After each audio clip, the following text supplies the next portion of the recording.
예, 울산을 끝으로 서울, 경기를 비롯한 전국의 버스 노조가 파업 예고 시점을 전후해 파업을 철회하거나 유보하면서 우려했던 전국적인 출근길 버스 대란은 일어나지 않았습니다. 네, 한편 김학의 전 차관의 영장 실질 심사가 내일로 다가오면서 검찰의 세 번째 조사 끝에 신변 확보가 가능할지 관심이 모아지고 있습니다.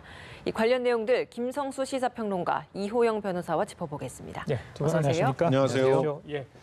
자, 오늘 아침 버스를 이용하신 시민들 아침 상황이 어떻게 될까 굉장히 궁금하셨을 것 같습니다. 다행히 전국에 있는 버스 파업이 원만히 일단 해결이 된 것 같습니다. 마지막으로 울산이 파업에 철회를 하면서 일단은 전국적인 대규모의 버스 파업은 막을 수 있었습니다. 일단 이번 버스 파업 노사 간 협상이었지만 정부 또 지자체가 다 개입 내지 중재를 할 수밖에 없는 상황 아니겠습니까? 한 발 물러나는 배경은 어디 있다고 보십니까? 우리 저는 이번에 경기도의 그 협상 상황에서 굉장히 그 상황이 잘 보여졌다고 보는데, 일단 국토부에서 적극적으로 그 중재 의지를 갖다 보였고, 그 각 지자체장들이 자기 지자체의 특성에 맞게 성실하게 그 교섭들을 갖다 관철하고, 실제로 그 서울 같은 데서도 그랬지만 직접 그 협상장에 시장이 직접 갔어요. 가가지고 설득하는 그런 모습들을 갖다 보였다는 거죠. 이런 강력한 설득을 통해서 노동자들의 입장에서는 처우가 개선될 것이라고 하는 약속을 갖다 받아냈고, 그리고 또 버스 회사의 입장에서는 그 지자체나 등등의 지원들이 있을 거라는 그런 확약도 받은 상태였기 때문에 일정한 목적들은 달성했다. 다만 금액의 조정폭이다라고 한다면 얼마든지 파업을 철회하거나 혹은 유보한 상태에서 절충할 수 있는 여지가 있었다고 본 것이기 때문에 버스 대란을 갖다 막은 것은 이제 정부와 지자체장들의 적극적인 그 중재의 의사에 있었다, 이렇게 보고 있습니다. 예. 경기, 충남, 세종, 청주 이런 지역은 사실 파업을 완전히 철회한 건 아니고 일단 좀 유보한 상황이라서 이 지역에서는 어떤 부분이 좀 합의가 안 됐기 때문에 파업 철회가 확정된 게 아닌 겁니까, 그럼? 그러니까 지금 일단은 먼저 합의가 된 부분은 이제 그 버스, 광역버스와 그다음에 경기 이제 버스 같은 경우 이제 버스의 그 운영과 관련해서 준공영제적인 어떤 그런 측면을 일부 도입하겠다. 네. 지금 뭐 김현미 국토부 장관도 그렇게 이야기를 했고, 이제 이재명 지사 같은 경우는 경기도만 이렇게 버스 요금 인상하는 거 우리는 못한다, 이렇게 계속 하고 있다가 지금 물러섰거든요. 결국은 어제 합의된 거는 버스를 앞으로 준공영제적인 어떤 측면으로 운영하겠다라는 것까지는 합의가 됐는데, 문제는 그러면 어떤 그 노조에서 지금 요구하고 있는 게 그 버스 운전기사들의 처우를 개선하고 인력을 더 충원을 해라, 그런 것들이 있거든요. 그런 것들이 얼마나 더 반영이 될지 여부에 대해서는 아직 추가적인 협상이 더 필요한 상황입니다. 예. 자, 기본급 받고 그다음에 추가 수당이 있습니다. 근데 주 52시간을 실시하면 노사 모두 힘들기 때문에 그 부분을 어떻게 타결해 갈지에 대해서 서로 양측이 마주 앉았고 일부분의 합의도 있었습니다만 여전히 좀 진통이 남아 있다, 그런 얘기인 것 같습니다. 조정 기한을 또 연장을 해서 추가 협상을 해야 되는 그런 자치단체도 있는 것 같습니다. 이제 어제 각 지역별로 상황이 다르긴 합니다만 방금 말씀해 주신 것처럼 버스 요금을 인상한 것도 있고요. 임금 인상 내지 또 복지 혜택 부분을 좀 강화하는 그런 지역도 있었습니다. 예. 어찌됐든 간에 모두 시민들로서는 뭐 요금을 더 내든지 아니면 본인이 세금을 더 내든지 주머니에서 돈이 나갈 수밖에 없는 그런 상황이 됐는데 좀 부담스러운 면은 없지 않아 보입니다. 이 부분에 대해서 이재명 지사 같은 경우는 명확한 입장을 밝혔어요. 그러니까 시민들이 그 주머니에서 더 돈을 꺼내서 부담이 되는 일들을 없게끔 그 살펴보겠다라고 얘기했는데, 사실 이 부분은 세금을 어디에 우선적으로 쓰느냐의 우선순위의 조정만으로도 충분히 가능한 일입니다. 지금 현재 그 노동자들에게 그 임금이 올라가는 부분은 현재 확정된 그 상황들로만 말씀드리면 대략 한 3.6%에서 7% 정도입니다. 그런데 이것으로 이분들이 이제 52시간 근로를 하게 될 때 수당 깎여 나가는 걸 전체를 보충할 수는 절대 없는 그런 수준이에요. 그렇죠. 그러면 일정 정도 기사들의 생활을 갖다가 보전해 주려고 하는 노력들을 하면서 또 새로운 일자리를 창출해 나간다는 측면, 이 일자리를 창출해 나간다면 결국 그것이 경제의 선순환을 일으켜 와서 그것이 다시 정부나 혹은 지자체의 세원으로 확보가 될 거 아닙니까? 그런 측면에서는 이렇게 서로가 함께 조금씩 양보하면서 선순환 구조를 만들자라고 하는 것에 초점이 가 있어야지, 예. 일단 지금 내 주머니에서 돈이 더 많이 나가는 그 폭을 갖고 계산하는 것들이 이제 그 합리적이라고 보기는 좀 어려운 상황이라서 이 부분들은 이제 앞으로 설득해 나가야 될 그런 상황들이 아닌가 생각을 합니다. 네, 사실 파업을 면하긴 했습니다만 이번 이 파업이 1년 전부터 예고됐었던 상황일 맞습니다. 수도 있다라는 네. 이야기도 나오는 것이 1년 동안 사실 뭐 예외 기간이었었고 그 사이에 충분히 논의를 했어야 되는데 하지 않았던 게 이렇게 사태를 도래시킨 것인데 예. 2020년에는 사실 사업장이 더 확대되잖아요. 그렇죠. 주 52시간제. 그럼 지금부터라도 좀 확실하게 더 추가적인 부분에 있어서는 이런 대책을 좀 마련해야 되지 않겠습니까? 당연합니다. 실제로 지금 정부나 지자체에서 미리미리 준비하지 못하지 않았냐 이런 얘기를 하지만 거기에는 또 지적에 빠져 있는 곳이 있는데 거기 어디냐면 의회입니다. 사실은 의회에서 조례 등등을 통과시켜주지 않으면 또 예산을 갖다 충분히 의회에서 확보해주지 않으면 그걸 어떻게 지자체장이 마음대로 하겠어요? 그러니까 그런 부분들이 1년 동안에 사실상 굉장히 여러 가지 갈등들이 있었고 그런 갈등들의 상황들이 고스란히 그 국민들의 피해로 이렇게 돌아간 그런 상황이기 때문에 이 부분은 이번 사태를 교훈으로 삼아서 충분히 조례를 갖다 정비하고 그리고 예산에 있어서의 우선순위를 갖다 조정하고 그러면서 해결해 나갈 수 있는 문제가 됐다라고 보고요. 이제 앞으로는 그 의회 활동들을 어떻게 하는지 또 그 각기 그 지자체에서 도민들, 시민들이 지켜보면서 감시하면서 이 문제를 갖다 해결해 나가기 위해 독려해야 될 일이 아닌가 이렇게 생각을 합니다. 예. 자, 다른 이야기 좀 해보겠습니다. 법원으로 좀 가볼까요? 김학의 전 법무부 차관 영장 실질심사 내일 있습니다.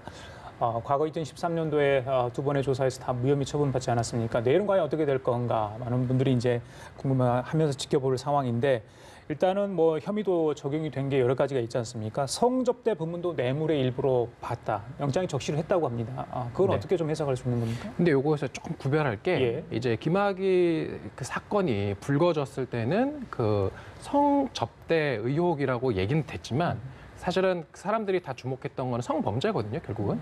근데 지금 이번에 그 영장 청구된 것은 이제 그런 성범죄는 아니고 그 조사단에서 지금 이제 권고했던 부분, 그 뇌물 범죄에 대해서 맞습니다. 이제 영장 청구를 했고 영장 청구를 할 때 이제 범죄 사실 기재를 하는 것에 대해서도 이제 김학의 전 차관이 윤중천으로부터 받은 그런 이제 뇌물 범죄에 대한 부분인데 그 뇌물 범죄로 뭐 얘기 나오는 게 이제 뭐 화가의 그 그림을 받았다라든지 또는 윤중천과 그 여인 간의 법률 분쟁에 개입을 해서 1억 원 상당의 돈을 못 받게 했다든지 어떤 그러한 부분인데 이제 이게 그 어찌 보면 공소시효가 이미 끝난 거 아니냐.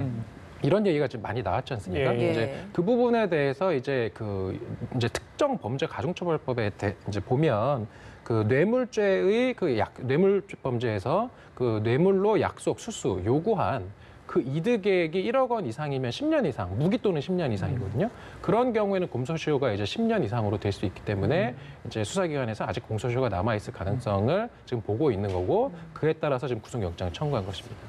저희가 말씀해 주신 것처럼 성범죄 혐의가 사실 처음 발단이 됐던 부분이었는데 이 부분에 대해서는 수사가 아직 좀 지지부진하다라는 이야기도 있습니다. 근데 보면 이게 특수강간이 아니라 강간치상 혐의를 검토 중이다라고 이야기를 하고 있는데 이건 어떤 혐의에 적용이 되는 것이고 김학의 전 차관에게 어떤 부분이 있길래 이게 또 새롭게 좀 적용이 되는 겁니까? 이제 특수강간이라고 하는 것은 여럿이서 한 명에 대해서 이제 성범죄를 가했을 때 이제 특수강간이라고 하는 것이고 강간치상이라고 하는 것은 강간 이제 범죄로 인해서 상해로까지 나아간 경우. 예컨대 지금 이 피해 여성들이 심각한 트라우마를 겪고 일부는 뭐 자살 시도를 하고 그러한 이제 이야기들이 그 피해 여성들을 대리했던 그 박모 변호사가 막 주장하고 있거든요. 그러한 것들을 봤을 때 이제 수사기관에서는 이러한 성범죄로 인해서 피해 여성들이 다쳤다라고 봐서 이제 사후적으로 지금 그 영장 청구의 범죄 사실로 들어가 있는 건 아니지만 추가적으로 이제 나중에 기소를 하게 될 텐데 이때 공소 사실에 이러한 강간치상 혐의를 의유로 해서 공소장에 적시할 것을 지금 검토하고 있다는 것입니다. 예. 자, 김평남, 예. 김학의 전 차관 윤중천 씨 아예 모르고 별장 가본 적도 없고 뭐 계속해서 혐의를 부인을 하고 있는데 사실 뭐 이렇게 검사 출신으로서 대단히 법조문에 해박한 지식을 갖고 있을 거 아닙니까? 그렇죠. 저희들 뭐 추정컨대 그럼에도 불구하고 자꾸 혐의를 부인한다. 본인한테 불리할 것 같은데 일반 상식으로 보면 이렇게 계속 부인하는 이유가 어디 있다고 보십니까? 결정적인 물증이 없다고 확신하고 있기 때문이죠. 지금 이 문제가 거의 그 시간이 너무 오래 지난 일이지 않습니까? 10년 정도 지난 일이에요. 그런 상태에서 그때 당시에 그 별장에 있었다라고 하는 것을 확실하게 딱 특정 지어줄 수 있는 무슨 물증들이 없어요. 그리고 지금 현재 동영상에 나오는 사람들까지도 자기가 아니라고 부인을 하면서 그 부분을 갖다 노리고 있는 거죠. 실제로 그 동영상 내에서도 성폭행을 가하거나 동영상 내에서 뭐 돈을 받았거나 뭐 혹은 그 동영상 내에서 진짜 결정적으로 범죄를 하고 있는 그런 상황이 노정이 되지 않았다고 예. 보는 거예요. 그러면 얼마든지 부인을 하면서 이 부분을 이제 교착 상태로 몰고 갈 수 있다라고 이렇게 생각을 하고 있는 것이죠. 문제는 이제 검찰에서 이런 부분을 갖다 뒤집을 수 있는 그 객관적이고 확실한 물증들이 있느냐 이 예. 부분이 결과적으로 그리고 그런 부분들을 만약에 남아 있다고 해도 증거 인멸을 할 수 있는 그런 가능성들이 있기 때문에 예. 이 구속과 또한 마지막에 그 기소의 유지 그러니까 공소의 유지는 조금 별개라고 보지만 예. 일단 이런 부분들이 이제 포인트가 돼서 그 구속영장의 심사에 작용할 것 같습니다. 물증이 중요할 것이다. 예. 영장 발부 가능성 변호사께서는 좀 어떻게 예상하십니까? 지금 이 뇌물죄 같은 경우 이제 영장 발부에서 영장 판사는 아마 이제 뭐 증거인멸 우려나 뭐 도주 우려를 이제 판단함에 있어서 결국은 얼마나 이게 범죄 혐의가 소명되었는가 이 부분을 이제 핵심적으로 판단을 할 것인데요. 지금 뇌물범죄 관련해서는 어느 정도 뭐 범죄 혐의가 좀 소명됐다라고 판단할 가능성이 높다라고 한다면 예. 영장 발부 가능성이 그래도 조금 상당히 높은 것이 아닌가 예. 이렇게 좀 판단을 할 수는 있을 것 같습니다. 자, 김평훈가님. 예. 저도 뭐 사건 기자를 했습니다만은 이렇게 전직 경찰청장 2명이 동시에 법원에 영장 실질심사를 받기 위해서 출석하는 장면 저는 처음 봤거든요. 예. 일단은 공직자로서 선거 개입을 했다는 그런 혐의 아니겠습니까? 예. 근데 선거 개입도 이게 굉장히 중요합니다. 지금 이 혐의가 그 물증으로 입증이 되는지는 좀 더 지켜봐야 되겠지만 일단 어떤 혐의를 받고 있냐면 경찰청 정보국에서 지역 그 정보 경찰들에게 일일이 전화를 걸어서 자, 친박 후보 리스트가 이러이러하다라고 고지를 해줍니다. 그리고 고지한 상황에 대해서 그 지역 정보국에서는 지역 현안들을 갖다 수집하고 그리고 이 사람들에 대한 뭐 어떤 평가나 이런 것들을 갖다 다 그 경찰 이 정보국 라인을 동원해가지고 또 경찰청으로 수집을 시켜줬다는 거예요. 그러면 결과적으로 경찰의 정보국 전국 망이 결과적으로 선거를 위해서 절대 복무를 했다라고 하는 상황이 되는 겁니다. 이 부분에 대해서 물증으로 소명이 된다면 당시에 수장이었던 그 강신명 또 이철성 이 두 사람에 대한 그런 혐의를 묻지 않을 수 없는 그런 상황이 됐고요. 이들의 결재가 없는 상태에서 이 일이 진행됐을 리는 없거든요. 예. 그러면 거기에 대해서 어떻게 소명을 할 건지를 지켜봐야 되지 않을까 생각을 합니다. 예, 본인도 뭐 그런 얘기를 했습니다. 예. 변호사께서는 오늘 영장 실질심사 결과 좀 어떻게 예상하십니까? 네, 저는 다소 좀 신중하게 생각하는데요. 예. 이게 지금 나오고 있는 그 범죄 혐의라는 게 결국은 경찰에서 정보 경찰을 동원해서 그 공선법을 위반했다라는 거거든요. 선거에 개입을 했다라는 건데. 공직선거법 위반이죠. 그렇죠. 예. 그러면은 아무래도 이제 변호사다 보니까 과연 뭐라고 들어가서 이야기를 할까 생각해 보면 아마 경찰은 일상적으로 해오던 첩보를 수집했던 거고 첩보 수집 업무를 상부에 보고한 거다. 이제 첩보를 수집을 하면 그것을 정보로 이제 만들어서 상부에 보고하는 일상적인 그런 업무 수행이었다. 그러한 일상적인 업무 수행이었고 이것이 우리가 선거에 개입할 의도는 없었다. 그런데 실제로 만약에 나중에 기소가 된다라고 하면 수사기관에서는 이러한 정보를 보고했다라는 사실만 가지고 유죄는 절대 못 받거든요. 예. 이러한 정보를 수집해서 정보를 만들어서 보고를 한 이유가 선거에서 당시에 그 친박계 후보들을 도와주기 위해서였다라는 그런 범죄 행위의 고의성까지도 입증되어야 되는데 이 부분이 그렇게 만만치는 않을 것입니다. 따라서 좀 지켜봐야 될 필요가 있을 것 앞서 같습니다. 두 명의 경찰 간부는 구속영장이 기각이 됐었습니다. 그 윗선에 대한 조사를 했고 정확하게 뭐 판단할 필요가 있다고 그래가지고 오늘 지금 영장을 청구해서 지금 법원에 실질심사까지 오게 됐는데 어떤 결과가 나올지 좀 지켜보도록 하겠습니다. 하나만 더 짚고 가겠습니다. 어젯밤 늦게 버닝썬 사건의 핵심 인물이었죠. 가수 승리 또 유리홀딩스 대표 이모 씨 영장이 기각이 됐어요. 영장 실질심사 전담하는 판사의 그 기각 사유 어떻게 좀 보셨습니까? 네, 최근에 그 승리 씨 영장 관련해서 사실 어제 저녁에도 이제 변호사들끼리 막 식사하고 이러면서 예. 과연 영장 발부될까 이런 얘기했는데 예. 변호사들이 그 중에 나왔던 얘기들 중에 하나가 약간 승리가 연예인 디스어드밴티지를 받고 있는 것 같기도 하다. 이제 공인으로서 어떤 그런 사회적 책임이 크기 때문에 그다음에 특히 이제 경찰의 유착 의혹 같은 것도 나오지 않았습니까? 그래서 좀 전방위적인 수사가 이루어진 측면은 뭐 합당하다고 보지만 일반적인 어떤 이런 특히 성매매 알선 같은 경우는 상당수 불구속 수사가 많이 되고 있는 게 실무적인 그런 사례거든요. 그런 걸로 놓고 봤을 때 혹시 기각되지 않겠느냐. 또 한편에서는 그 판사가 좀 기각하기는 너무 부담이 될 것이다라는 이야기들이 나왔었는데 예. 뭐 그런 이야기들에서 나왔었던 것처럼 그 영장이 실제로 기각이 된 것을 보고 저도 조금 놀랐습니다. 18차례나 경찰이 수사를 했는데 결국 구속영장 청구 신청 내용에 있어서 뭐 부족함이 있었다라고 저희가 해석을 해야 되는 것인지 어떻게 좀 바라보셨습니까? 지금 이제 그 판사가 보기에는요, 혐의가 여러 개긴 하지만 특히나 지금 그 횡령이라든가 배임은 다툴 여지가 있고 그리고 우리 변호사님께서 말씀하신 것처럼 성매매, 성매수 이런 것들은 지금 다 초범이라고 보는 거란 말이에요. 그러면 초범에 준해서 간다면은 불구속을 해도 충분히 수사할 수 있는 상황이 아니겠느냐. 뭐 인권의 측면에서는 이런 부분이 보장돼야 된다라고 본 것 같습니다. 그렇지만 지금 사실은 그 승리 씨가 범행을 계속 부인하고 있어요. 그리고 결정적인 부분들에 대해서는 말맞추기 정황도 보입니다.